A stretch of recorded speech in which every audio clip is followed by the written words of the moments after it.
Welcome to the Enliven Therapeutics June 2026 Clinical Data Update. All participants will be in listen-only mode during this call. Throughout the presentation, you can submit your questions via the Ask a Question tab on the right side of your webcast screen. As a reminder, this conference call is being recorded. I would now like to turn the call over to Rick Fair, CEO of Enliven Therapeutics. Greetings from EHA in Stockholm. Thank you all for joining us today. With me from Enliven are Helen Collins, our Chief Medical Officer, and Damiette Smith, our Vice President of Early Clinical Development. We're also honored to be joined by Dr. Dennis Kim, Professor of Medicine in the Department of Medical Oncology and Hematology at the Princess Margaret Cancer Centre in Toronto. Dr. Kim will join us later in the call for Q&A. On today's call, we will be making forward-looking statements. These statements have risks. We encourage you to review our SEC filings for more information. Today we are thrilled to provide important updates on our lead program, Enliven-001. We will provide an overview of the Enliven-001 opportunity and share exciting new clinical data from the ENABLE Phase 1 study that will be presented by Dr. Kim later today at the European Hematology Association meeting. We will also provide an update on recent FDA interactions and next steps for the program. At the end of the call, we will open it up to the audience for a live Q&A, so please submit your questions anytime during the call. Today's data and regulatory updates reinforce our conviction that Enliven-001 has the potential to be the best-in-class tyrosine kinase inhibitor in CML. Enliven-001 is the only highly selective ATP-competitive BCR-ABL1 TKI, designed to avoid off-target adverse events and enable dosing levels to maximize efficacy. Enliven-001 was built for the long-term treatment CML patients require, with convenient once-daily dosing with or without food and reduced drug-drug interaction potential. Today's data update will show, in a large Phase 1 data set, a highly encouraging efficacy, safety, and tolerability profile that compares favorably to currently available therapies. We believe this clinical profile positions Enliven-001 to compete across all lines of therapy, and we are pushing aggressively in this direction. We're on track to initiate our initial Phase 3 trial in second-line plus CML and a Phase 2 IST in newly diagnosed CML before year-end. We are also well capitalized to execute on our plan, with sufficient cash to fund us through the second-line plus Phase 3 top-line data readout. With that quick overview, let me take you through our view of the Enliven-001 opportunity before we dive into the new clinical data. Since imatinib's approval 25 years ago, BCR-ABL TKIs have transformed CML into a chronic disease for most patients. That said, significant unmet needs remain. Most CML patients require daily treatment for their entire lives. As such, an ideal CML treatment would provide excellent disease control, have very few side effects, and be simple to take. Currently approved TKIs fall short from this ideal in several ways. They are associated with adverse events that can impact patients' quality of life, and in rare cases can be life-threatening. Even the most effective available TKIs fail to drive major molecular response by key regulatory time points in 1/3 to 3/4 of patients, depending on line of therapy. In addition, approved TKIs have clinically meaningful drug-drug interactions and administration requirements that can make them challenging to fit into patients' daily lives. As a result, we see significant switching in the market as physicians and patients actively search for the best treatment for each patient. CML is a BCR-ABL-driven disease. Today, we have two mechanistic approaches to targeting BCR-ABL: ATP-competitive TKIs and allosteric TKIs, each with distinct profiles. ATP-competitive inhibitors built the foundation of modern CML treatment and remain the most prescribed TKIs in CML. The first generation, imatinib, transformed CML care and launched the targeted therapy era in oncology. Second and third generation TKIs improved upon imatinib's response rates and addressed imatinib resistance mechanisms, but all significantly inhibit off-target kinases. These off-target effects cause adverse events that can impair adherence and quality of life and can limit dosing below levels necessary for optimal long-term efficacy. Asciminib is the only currently approved allosteric TKI. Allosteric TKIs improved selectivity and, as a result, tolerability, but still have liabilities. Because asciminib improves upon first and second generation TKIs, adoption of asciminib is occurring in earlier lines, and that's currently ongoing. As a result, we're now seeing a growing number and incidence of resistance mutations. Further, asciminib carries some treatment burden, including many clinically meaningful drug-drug interactions and a fasting requirement before and after dosing. The current dual mechanism landscape creates a clear opportunity for a next-generation selective ATP-competitive inhibitor that can address the limitations of both approaches. Why do we need a more selective ATP-competitive agent? As you can clearly see from these kinase maps, every approved ATP-competitive TKI in CML has meaningful off-target activity. Broad kinome inhibition drives clinically meaningful toxicities, fluid retention disorders like pleural effusion and edema, cardiovascular events, and GI effects like nausea and diarrhea. In rare cases, these effects can be life-threatening. Nilotinib and ponatinib carry box warnings for sudden death, heart failure, or arterial occlusive events. In all cases, these effects create a burden for CML patients and can be a barrier to successful long-term treatment. This led to the question Enliven's founders asked when they started the company. Can we develop a highly selective ATP-competitive TKI that avoids these off-target effects, can be dosed to optimal efficacy, and can be rationally sequenced with allosteric TKIs to address different resistance mechanisms? Fortunately, the answer to that question is yes. Yes, we can. Enliven-001 uniquely binds a P-loop folded-in active conformation of ABL1. This drives its exquisite ABL1 selectivity, as you see in this beautiful kinome tree. Enliven-001 was also purposely designed with the current treatment landscape in mind, with broad mutational coverage across the clinically important resistance mutations to other ATP inhibitors, including T315I. Given its different binding mechanism, it also retains activity against the emerging class of allosteric resistance mutations, positioning Enliven-001 as complementary to asciminib in the CML landscape. Finally, Enliven-001 was developed with a favorable PK and dosing profile to make it as suitable for long-term use as possible. Based on currently available data, Enliven-001 differentiates from other drugs in this class in this regard. It has reduced potential for clinically meaningful drug-drug interactions, particularly CYP3A4-mediated interactions. Enliven-001 is not a substrate for common efflux transporters, avoiding an important mechanism of resistance. Further, Enliven-001 is dosed once daily with no food restrictions. Combining these design features with the efficacy and safety profile you will see shortly, we believe Enliven-001 has the potential to be a best-in-class CML TKI. Given its profile, we believe Enliven-001 is well positioned to compete across all lines of CML therapy over time. With two mechanisms, we expect physicians to sequence between them as they do in many other oncology indications. When a patient doesn't achieve treatment goals with one mechanism, we expect they will try the other. At the time of our predicted first approval in second-line plus patients, asciminib will be approaching peak share in frontline and second-line CML. For patients who don't meet their treatment goals on asciminib, we expect Enliven-001 will be a preferred next choice as the best ATP-competitive alternative. With a potential future approval in frontline CML, we expect to compete with allosterics for frontline share. Of course, the outcome will be dependent on the relative clinical profiles. While we don't yet have frontline data to compare, relative safety and efficacy in later-line patients have historically translated to earlier lines in CML. Our efficacy and safety data in more heavily pretreated patients compare favorably to asciminib. This makes us optimistic about our chances to play an important role in newly diagnosed patients if approved. The U.S. branded CML market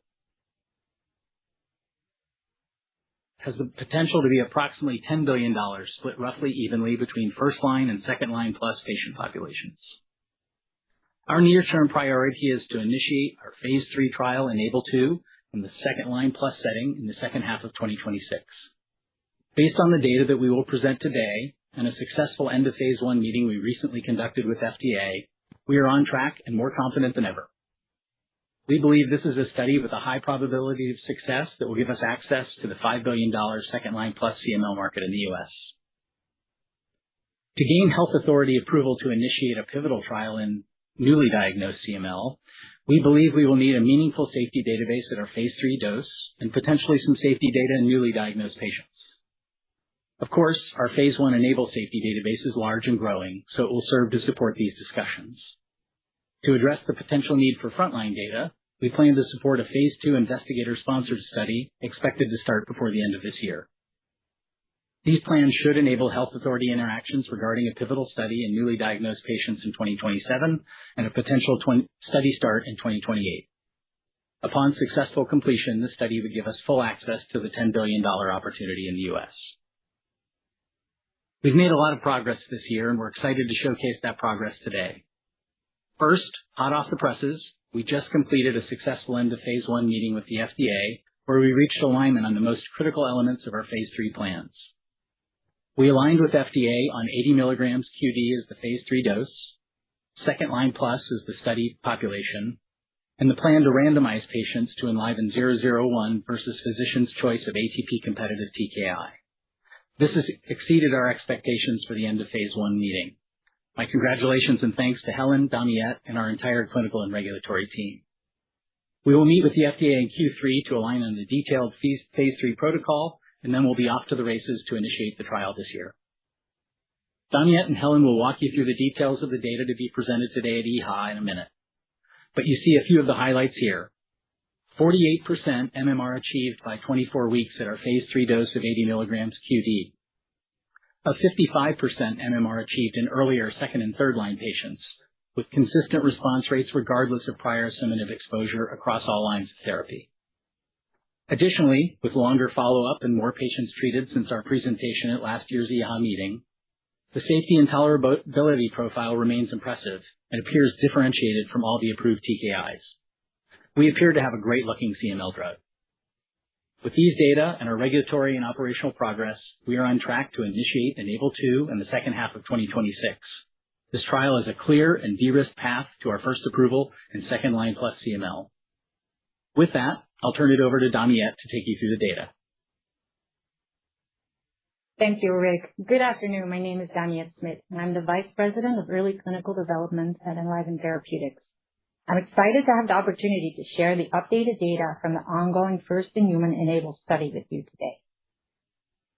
I will start with the design of the study. Patients were eligible for the study if they had chronic phase CML and had failed, were intolerant to, or were not candidates for available active therapies. As a phase 1 study, the primary endpoint is safety, with key secondary endpoints of centrally assessed molecular response by BCR-ABL qPCR and pharmacokinetics. After dose escalation, 3 dose levels were expanded in phase 1B, 60, 80, and 120 milligram once daily. The 80 milligram once daily dose was selected as the optimal biological dose and the phase 3 dose based on safety, anti-CML activity, and PK/PD modeling. The study has continued to enroll at the 80 milligram once daily dose to generate additional safety and efficacy data. At the time of the snapshot, a total of 49 patients were enrolled at the 80 milligram once daily. 20 in the original dose optimization cohort and 29 in the additional expansion cohort. Key demographics and baseline characteristics are presented here. First column shows all patients enrolled in the study across phase 1A and phase 1B. Second column shows demographics and baseline characteristics of the 49 patients enrolled to the 80 milligram once daily dose in phase 1B. Overall, a heavily pretreated patient population was enrolled. 70% of patients had received at least 3 prior unique TKIs. More than half received prior asciminib. It's important to note that most of the post-asciminib patients had received asciminib in the late-line setting, and the majority had discontinued asciminib due to lack of efficacy, again highlighting the difficult-to-treat patient population. Overall, the safety and efficacy data presented today should be viewed in the context of this heavily pretreated patient population where remaining treatment options are limited. We have now dosed 161 patients. The median duration of exposure was 35 weeks, with over a third of patients on therapy for over 1 year. Importantly, the safety data being presented today represents an extensive data set with 146 person-years of exposure and 118 patients treated at doses of 80 milligram once daily or higher, The data shows us that ELVN-001 is well tolerated, with the vast majority of patients remaining on study and only 6% having discontinued due to adverse events. This slide summarizes the safety data, and as you can see, ELVN-001 demonstrated a favorable safety and tolerability profile with a wide therapeutic window. The table on the right shows treatment emergent adverse events, regardless of attribution. Most events were low grade.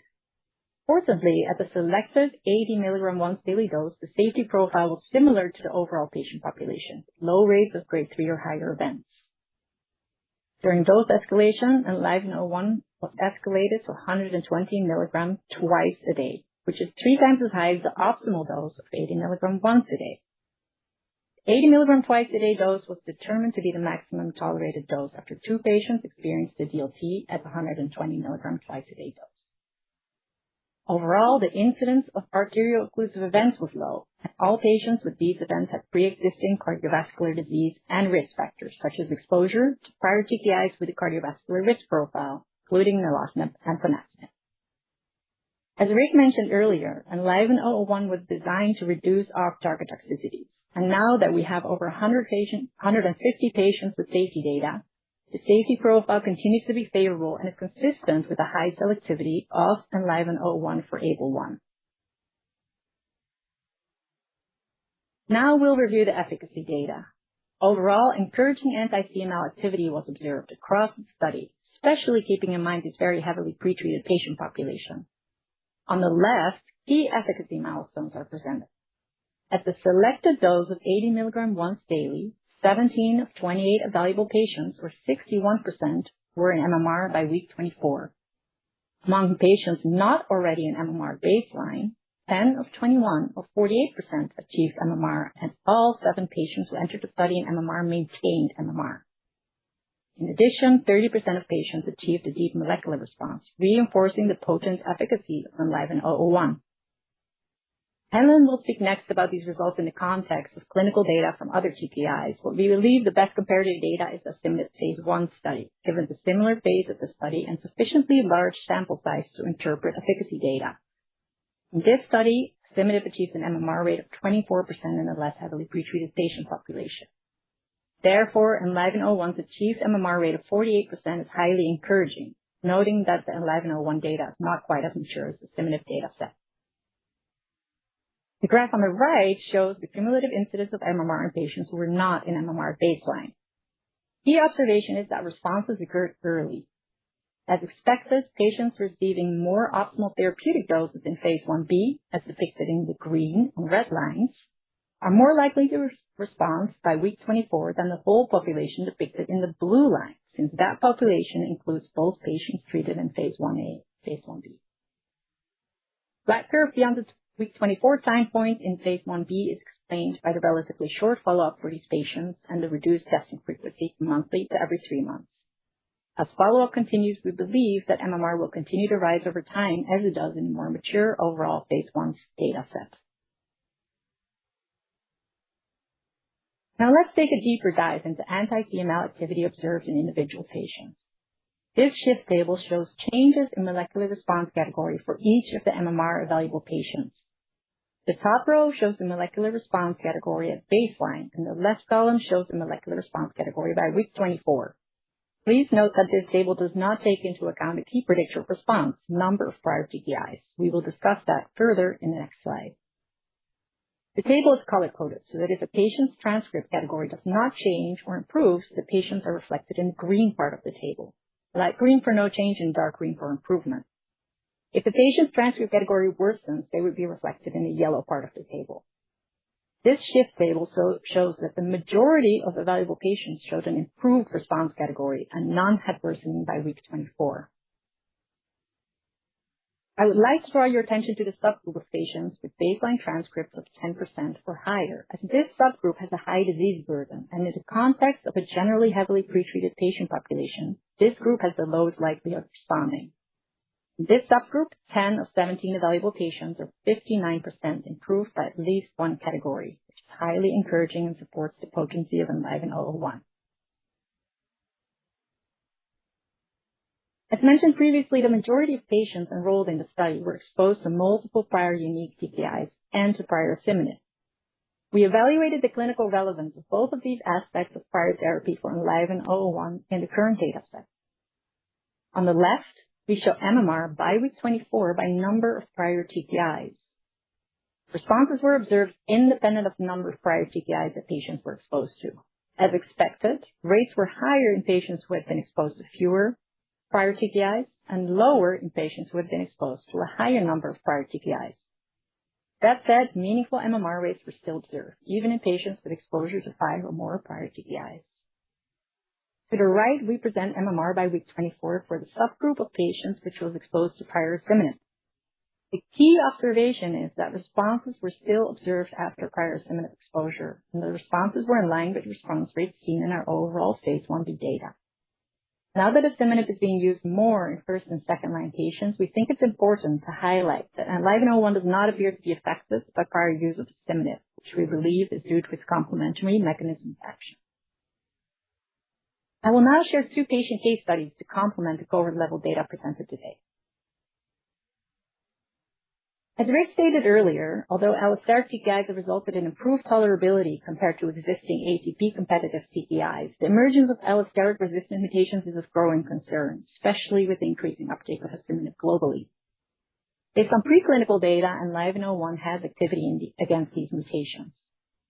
In phase 1b of the ENABLE study, 10 out of 90 patients, or 11%, were enrolled with mutations associated with resistance to allosteric inhibition. As anticipated, anti-CML activity was observed after treatment with ENLIVEN-001 in patients with these mutations. Here, we present a patient who had developed an A344G myristoyl pocket mutation on asciminib. Patient enrolled in ENABLE at 80 mg once daily and achieved a rapid, deep molecular response with only low-grade adverse events reported. The case illustrates the biological rationale for using ENLIVEN-001 in patients with allosteric resistance mutations and supports ENLIVEN-001's potential use in patients after asciminib. As previously stated, ENLIVEN-001 was also designed to be active against clinically important mutations that can confer resistance to other ATP-competitive inhibitors, including T315I. After developing T315I mutation on asciminib, this patient received ENLIVEN-001 at 80 mg twice a day and achieved MMR, only reporting low-grade adverse events. While the T315I dose evaluation is ongoing and we are not presenting a formal cohort-level update today, this individual patient provides an illustrative example of preliminary activity of ENLIVEN-001 in the T315I mutation. So the ENABLE study has now identified an optimal biological dose for ENLIVEN-001 of 80 mg once daily, which will be taken into phase 3. In the updated data set, ENLIVEN-001 demonstrated a favorable tolerability profile and encouraging anti-CML activity in a heavily pretreated patient population, including in patients with prior asciminib exposure. Case studies further support ENLIVEN-001's broad activity against a variety of mutations, including those that arise from treatment with asciminib. In summary, the data today exemplify that ENLIVEN-001 was designed for today's treatment paradigm with activity across prior lines of therapy and regardless of prior treatment. We believe these data provide a strong foundation for the next clinical stage of development. I will now turn it over to Helen Collins, our Chief Medical Officer, who will present the next steps for ENLIVEN-001.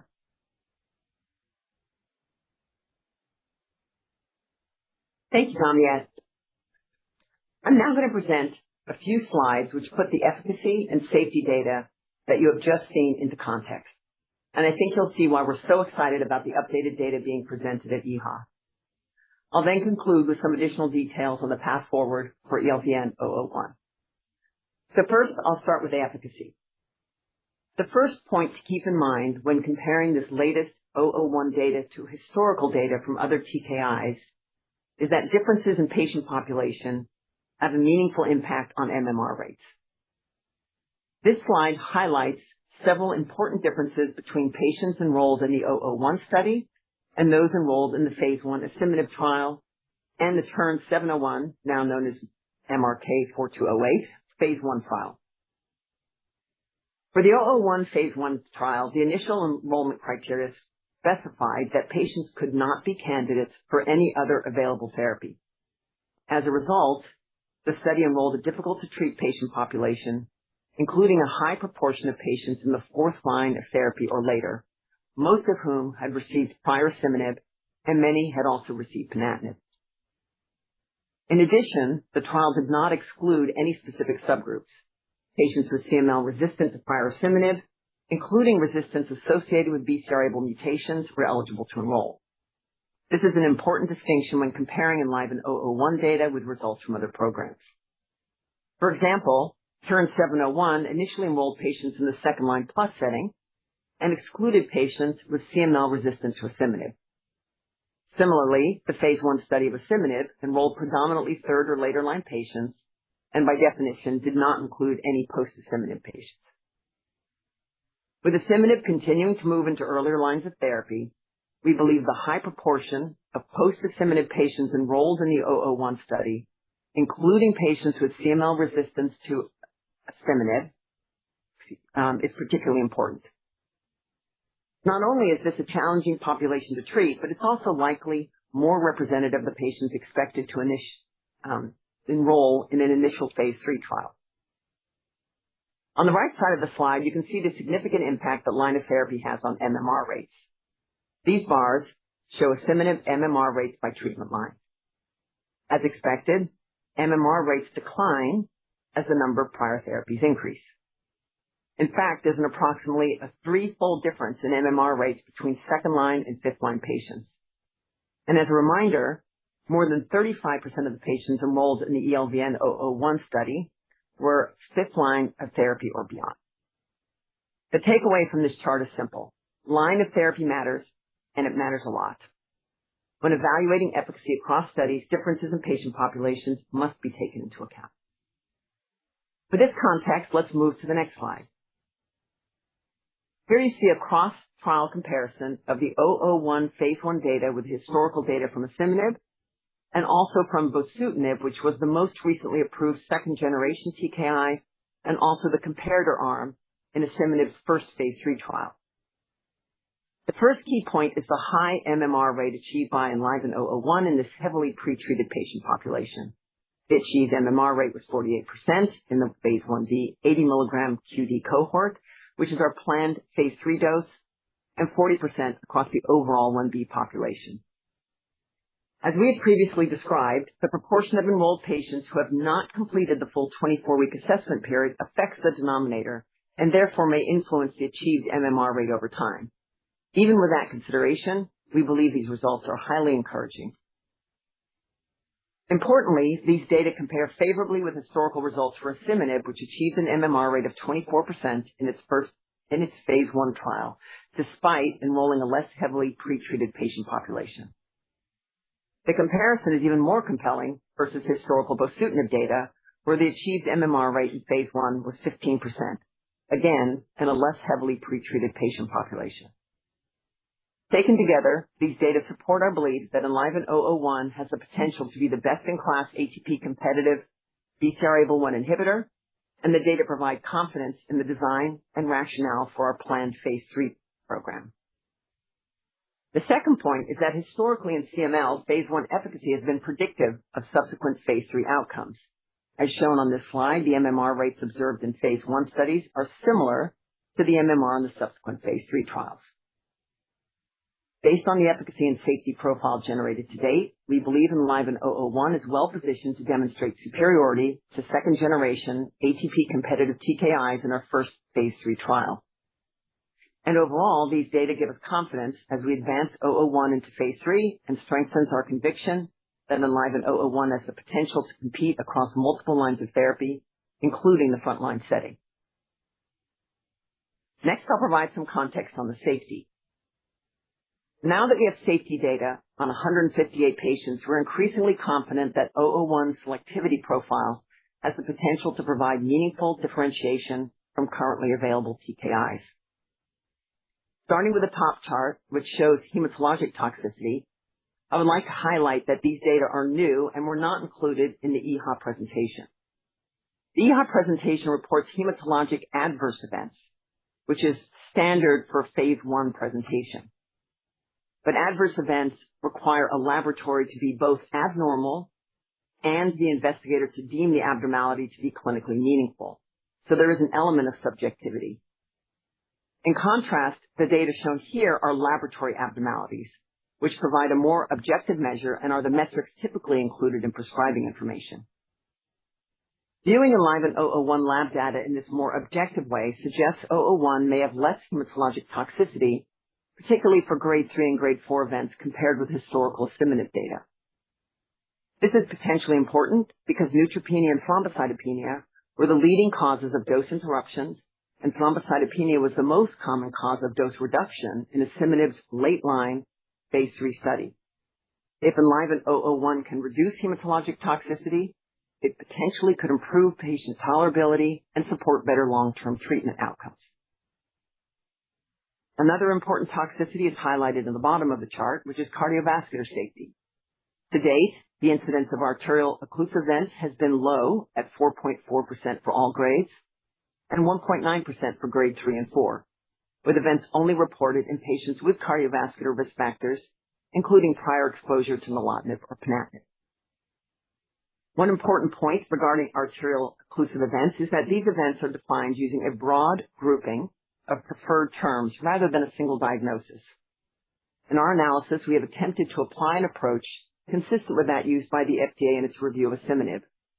As a result, we believe the reported incidence is closely aligned with the rates described in the U.S. prescribing information for asciminib. Supporting the potential for a favorable cardiovascular profile, rates of hypertension as an adverse event have also been low, with 5.7% of any grade and 1.9% of grade 3. While cross-trial comparisons should always be interpreted cautiously, these rates compare favorably with historical data. We have previously discussed our expectation that 001's selectivity profile could reduce off-target toxicities such as gastrointestinal events and rash, which are often associated with inhibition of kinases such as KIT, SRC, PGDFR, and VEGFR, etc. As Damiette showed earlier, we are indeed seeing lower rates of these toxicities compared to historical ADP inhibitors. What we have not emphasized before is that 001 also has an approximate 32-fold specificity for ABL1 over ABL2. To our knowledge, no currently available CML therapy demonstrates this degree of specificity. Even allosteric inhibitors are reported to inhibit ABL1 and ABL2 at roughly similar levels because of the close homology of these two kinases. The distinction between ABL1 and ABL2 matters because preclinical data suggests that selective ABL1 inhibition might reduce both hematologic and vascular toxicity. Ultimately, only randomized trials can determine whether these observations will translate into clinically meaningful differences. However, it's exciting to see the emerging clinical data align with the underlying preclinical hypothesis. More good news is that we recently had an end of phase 1 FDA meeting, which not only confirmed the go-forward dose of 80 milligrams QD, but the agency supported our proposed design for the initial phase 3 pivotal trial, including enrollment in patients in second-line and later setting, and comparison against physicians' choice of an ATP competitive TKI. Alignment with the FDA on these key elements significantly advances our planning efforts, and we are looking forward to finalizing the phase 3 protocol with the FDA in Q3 and initiating the trial before the end of the year. This final slide summarizes our registrational strategy as of June 2026. On the upper left, you see the ongoing phase 1 study. This is the trial that generated the data presented today. In the top middle, you see the first phase 3 trial, which is just discussed, will be in the second line and beyond, and we expect to initiate this trial prior to the end of the year. The goal of this first phase 3 trial is to demonstrate that 001 is the best-in-class ATP competitive inhibitor for patients with CML. The lower box outlines our planned second phase 3 trial in the frontline setting. Given the data presented today, we believe Enliven-001 has the potential to be a compelling option for newly diagnosed patients with CML. We want to bring that option to patients as quickly as possible, and will start preparing internally in 2027 with a view to initiating this frontline trial in early 2028. As a reference point, asciminib's asciminib's frontline trial enrolled over 400 patients in approximately 12 months. We are considering including asciminib in the comparator arm, and will make a decision based on our conversations with the FDA and asciminib's positioning when we initiate the trial. The goal of this frontline trial is to demonstrate that Enliven-001 is the best treatment option for newly diagnosed CML, regardless of class. Now I will turn the presentation back to Rick for some closing remarks. Thanks, Helen. So there you have it. We've covered a lot of ground, but maybe to summarize, we have a highly differentiated, potentially best-in-class CML TKI, as evidenced by the compelling data we shared today. We're on track to start a high probability of success phase 3 trial by the end of this year. We have a strong balance sheet with cash into 2029 and runway beyond the anticipated top-line data from ENABLE-2. And last but certainly not least, we have a great team. Over the last year, we've built upon the great foundation already in place at Enliven to be ready for this transition to late-stage development. I can say with confidence we're ready. With that, I'd like to bring Dr. Kim into the discussion. Operator, please open the chat for Q&A. Thank you. As a reminder, if you would like to ask a question, please use the Ask a Question tab on the right side of your screen. We will wait one moment to allow the queue to form.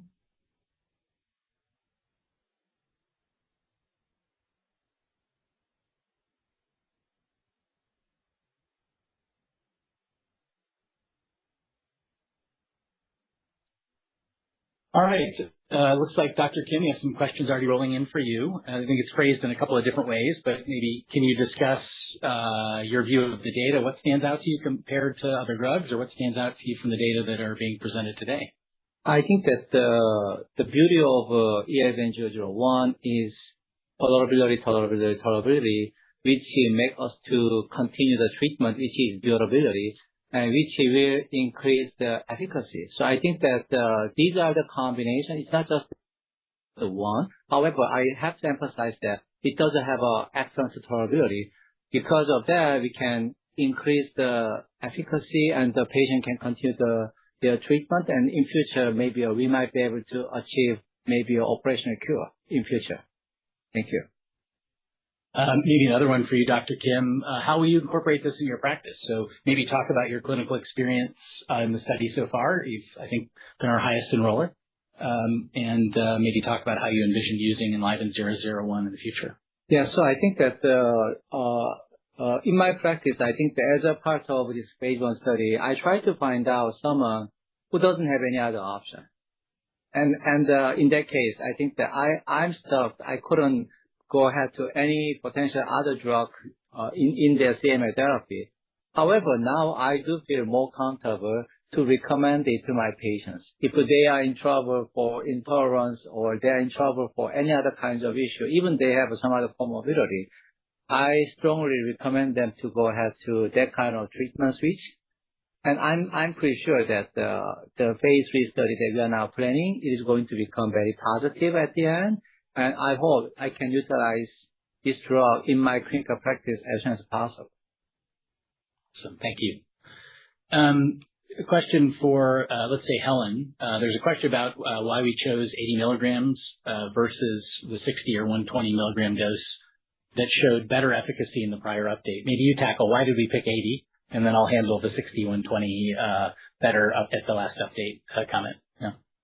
Well, we have an advantage that a lot is known about the BCR-ABL as a target, and I think as you heard from Damiet's presentation, the decision was a combination of factors. Obviously, we look at safety across those 3 dose levels, 60, 80, and 120, as well as efficacy, and there was no appreciable difference. And so it really came down to PK/PD modeling, and so whereas 80 and 120 both mean a complete coverage of the target by more than 99% of patients. So there's no particular reason to pick 80 over 120 other than the goal is always the biologically optimal dose. So that's how we landed on 80. So maybe I'll tackle the other part of that question, which was about the quote better 60 and 120 milligram group from our last update. So those of you on the call probably recall that in January we presented data in 2 groups.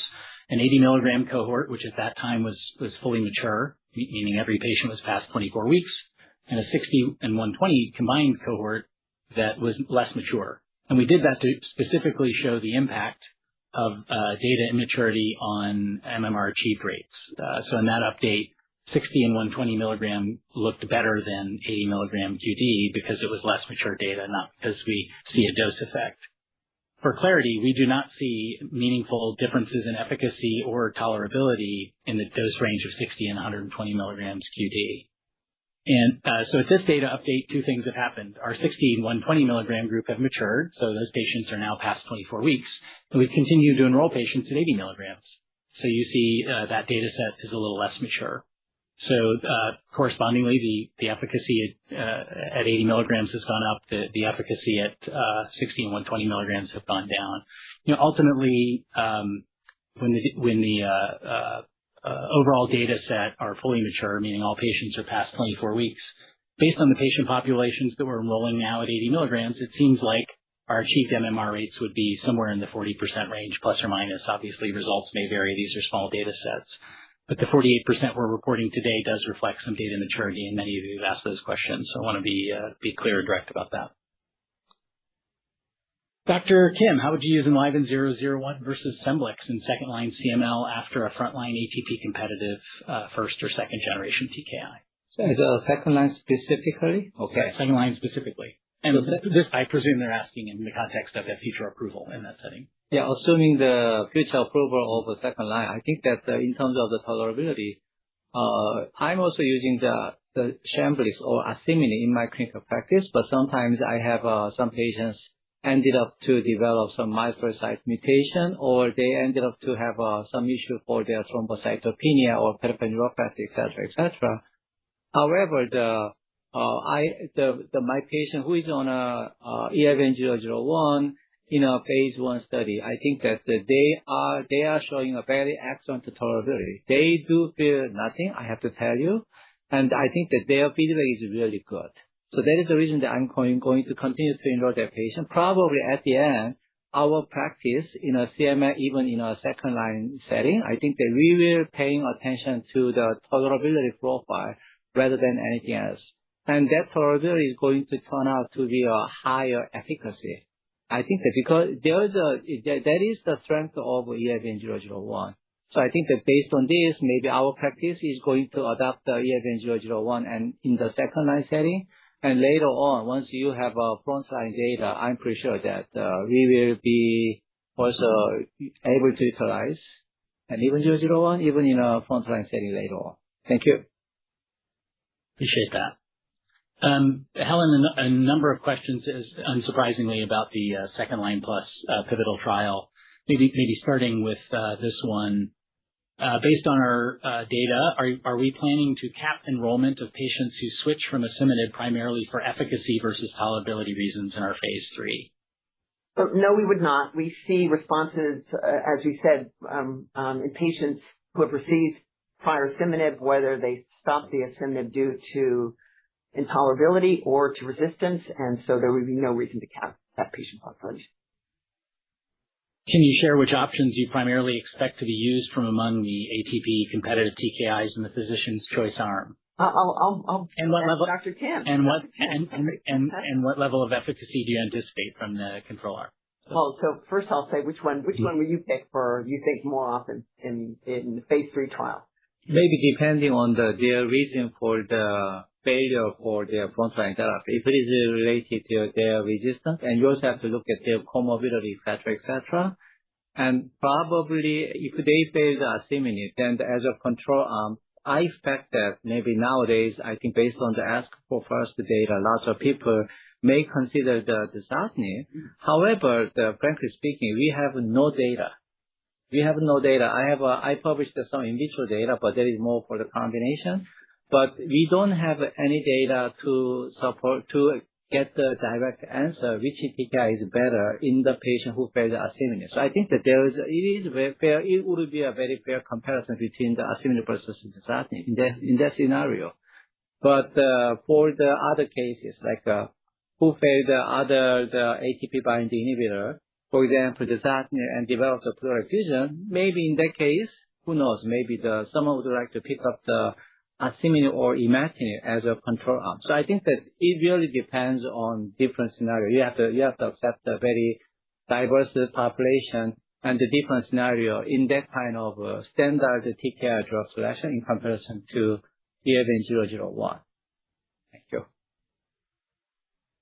And in terms of what we expect the comparator arm to perform, I mean, I think you've seen us make this comparison, again, with all the caveats of a cross-trial comparison between the data we're seeing and the data in the third line plus for asciminib and in particular second generation. So you can see that clearly 001's, we don't think is going to have difficulty beating a second gen.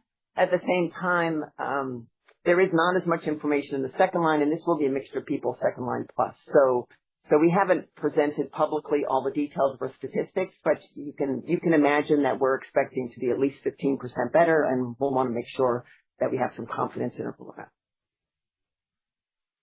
Thank you, Helen. One clarifying question here was based on the FDA feedback, confirm that we're not planning on including asciminib in the control arm. Yes, we are not planning on including asciminib. And that is aligned with FDA. Again, yeah, the goal of this first trial is to demonstrate we're the best ATP inhibitor. Yeah. Goal of our second trial in that frontline setting is to demonstrate but the best drug overall. Yeah, so you are going to enroll any patient who failed the asciminib frontline. Yes. And then we will get the answer. In that case, after the asciminib failure, which TKI, we should go ahead. Yeah. And my expectation is ELVN will be superior to other conventional ATP binding inhibitors in that setting. Thank you. One for you, Dr. Kim. This is about what you anticipate doing with Enliven-001 versus another allosteric like TERN-701. So, question, we saw TERN's MMR degradation with more asciminib usage, usage in prior asciminib patients, I presume, whereas Enliven-001 was able to maintain MMR regardless of prior asciminib usage. Do you think there's enough data here to shut down the class switching debate, i.e. that physicians really ought to make the automatic decision that after an allosteric inhibitor like Scemblix, it's best to use an ATP competitive agent like Enliven-001? That's a tough question. I mean, now you are now putting in a very difficult position. We don't have the data, but I think that we assume that maybe if they already failed the allosteric inhibition, probably maybe we may need some new medication with some new mechanism of action. So my bet is probably the ATP binding inhibitor would be better than the TERN-701. However, we have to generate the data. Very clear. There are a number of questions about frontline here. I think there's questions about just confirm what the frontline plan is, what do we need to show, et cetera. So maybe I'll reiterate what we described in the presentation, and Helen, you can add anything I miss. So I think our belief is that we will need safety data at our phase 3 dose, 80 milligrams or above, a safety database that has an adequate number of patients with adequate follow-up to confirm that we have a safe agent before we expose newly diagnosed CML patients to an experimental medicine. Further, we believe that we will probably need a small cohort of patient safety data in frontline CML patients. So the plan that we have is to continue to accrue patients at 80 milligrams QD. And we're doing that in our phase 1 ENABLE study, and obviously we'll begin doing that shortly in our randomized phase 3 study ENABLE-2. In addition, we are supporting an investigator-sponsored trial, phase 2 study in newly diagnosed CML to generate some data beginning in 2027. I think with that combined package, we would engage with health authorities in 2027 with the expectation we could start the study in as early as early 2028. Anything to add to that, Helen? No. I know our plan. That's good. Let's see.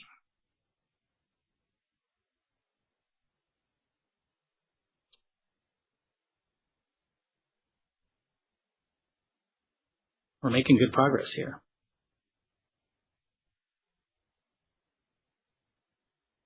We showed data that said in patients with 1 or 2 prior TKIs, we achieved 55% MMR. How are the patients split between 1 versus 2 prior TKIs? Helen?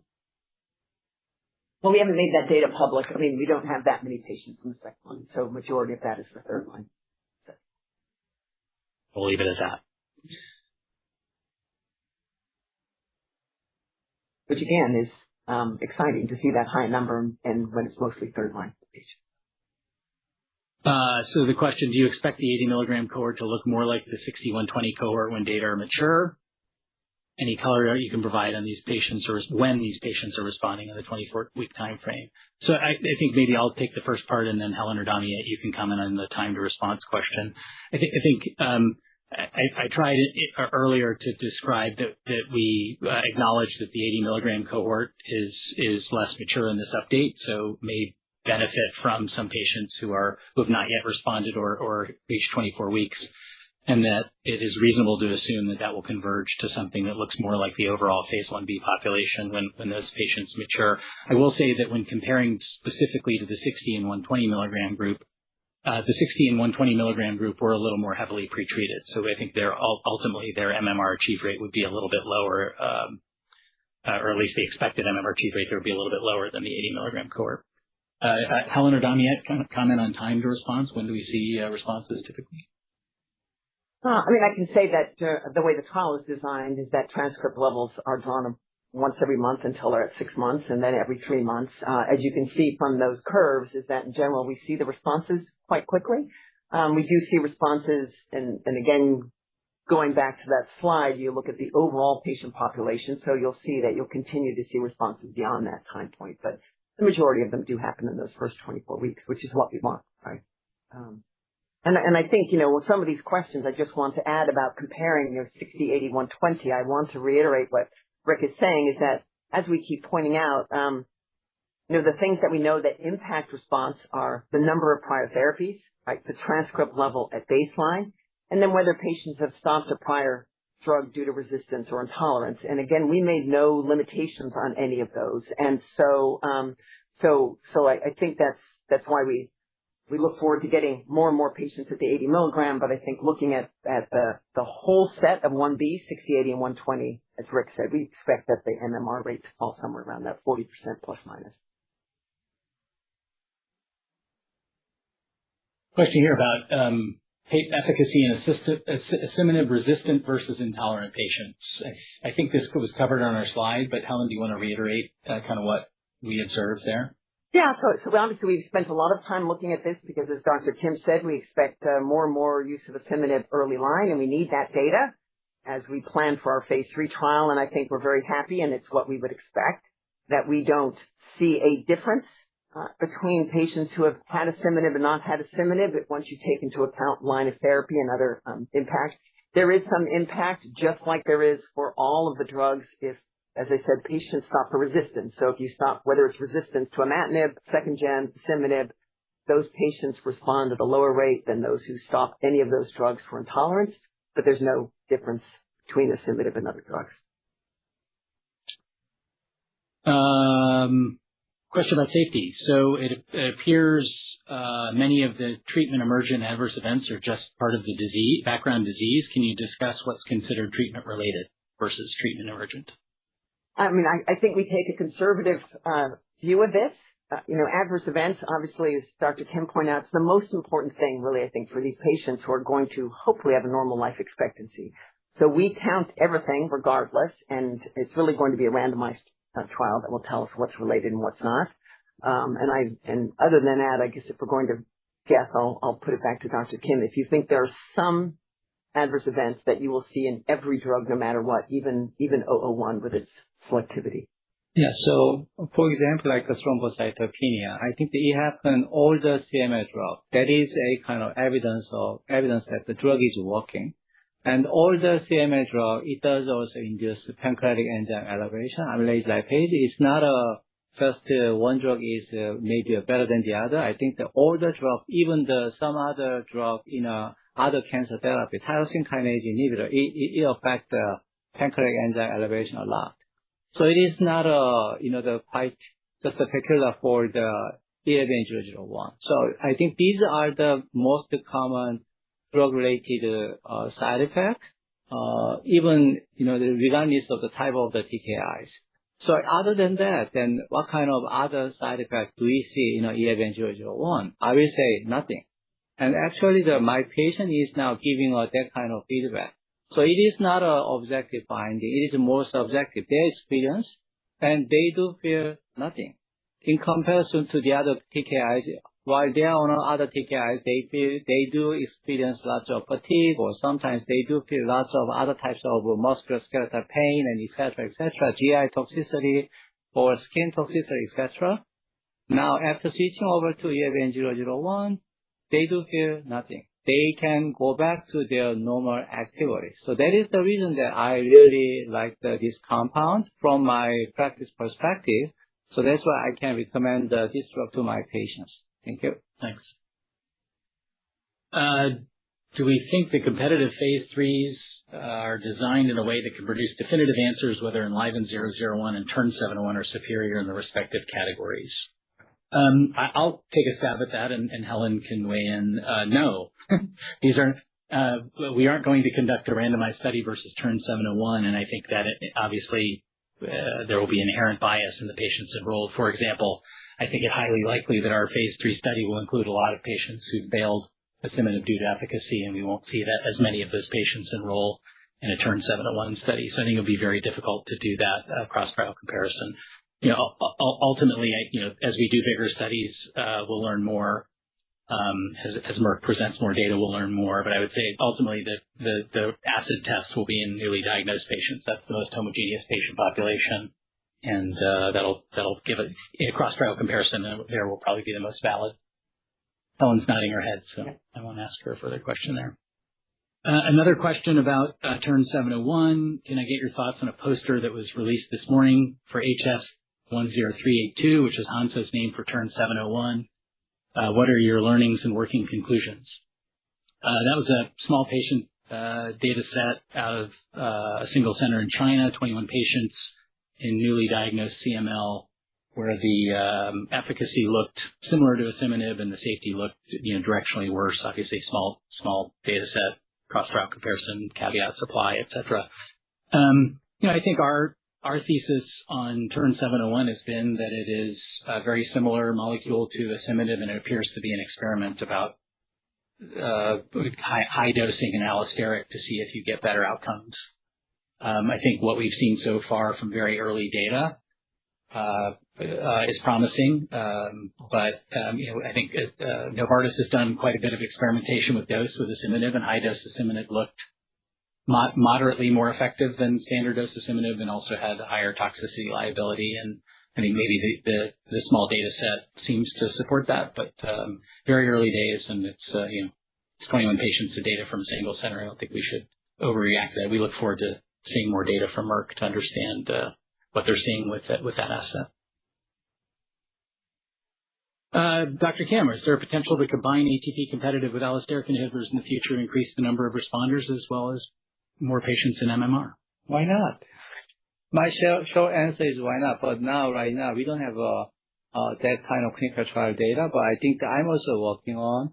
In future, I think that to me, the best combination, maybe as a frontline therapy, if your trial is going to be successful, then you don't need a combination. But I think that still there is a room that we might be able to utilize that kind of combination of allosteric inhibitor with ATP binding site inhibitor as a combination, because their mutation profile and that is somewhat different. I think that there would be some way to supplement that kind of a mutation profile.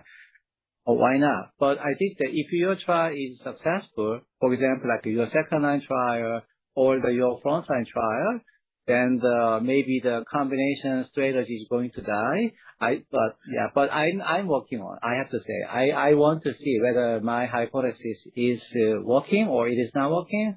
We just need to generate that kind of data. Thanks. We're running short on time. I'll take one more question here, and of course we can follow up offline after the call today. For post-Scemblix patients, the 60% MMR rate in 6 patients looks broadly consistent with the 55% MMR rate across all 27 patients treated at the 80 milligram dose. Can you discuss how median follow-up in the proportion of patients with prior intolerance compare between these subgroups and versus the later line subgroups? So I know that